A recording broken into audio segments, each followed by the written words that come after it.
To talk a little. Okay, so today is Friday, April 19th, and it's probably one of the more important days in my life. I gave birth to four beautiful, wonderful young children, and today I'm being challenged in court where the court is being asked to give guardianship of my eldest son to a stranger. Not only are they asking to give guardianship to him, but they're also asking for a protection order, which would basically make it a crime for me to be a mother to my son. Furthermore, they are asking the court for permission to place him in a group home far away from me so that I cannot interfere, which means act as a mother to a son who is in recovery. So I've asked my friends, my community to show up.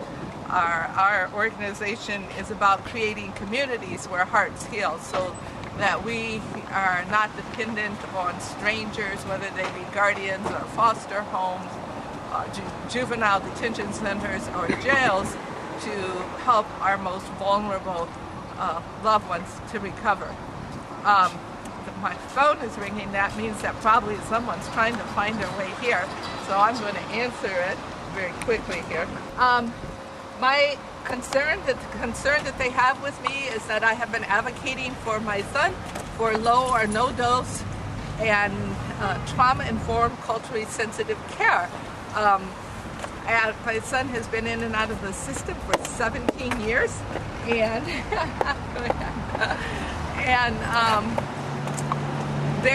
the claim here, the court claim, the hospital claim is that they need to get a new guardian because I have not been very supportive of their treatment model, which has been drugs and more drugs and more drugs and involuntary commitments. And this is pretty much the history of the U.S. medical model when we look at how it treats and supports recovery and mental health. It's a very sad and disturbing model in that those who are on psychiatric medications long term die an average of 25 years earlier, and they are plagued with all kinds of disabilities. And my son is a perfect example of that. When he goes in, they put him on the maximum doses of drugs. Right now he's on injections of risperidone, which I have objected to. He has developed diabetes, insulin-dependent diabetes. He also has a huge swollen neck and goiter. He has heart problems. He has severe short-term memory loss and cognition loss. And this is what they call recovery. And this is what I have been advocating against. Let's do something different.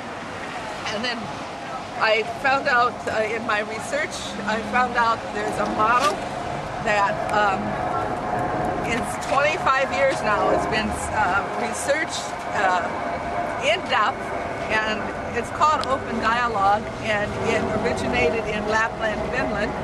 They had the worst rate of schizophrenia in the world, and the doctors there felt that they wanted to do something different about it.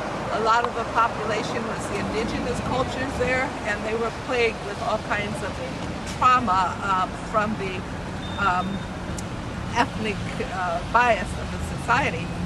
And they came up with something that's in some ways very much like the old ways of let's sit together and hear the stories and come together with a way of healing. And they went from having the worst recovery rate in all of Finland to the best recovery rate in the world. They have the best recovery rate. And yet our system in America continues to drug with psychiatric drugs that cause all kinds of debilitating diseases. And my son's been locked up for over a year now. They have him, as I said, on injections. And this is what they're fighting, so that they can keep doing this without my interrupting their treatment of my son. So I've ask my community, my friends. These are all my friends here. You might want to do a scan, Terry. There's these folks here to support me, pouring down rain, and yet they've shown us. We're getting ready to go inside.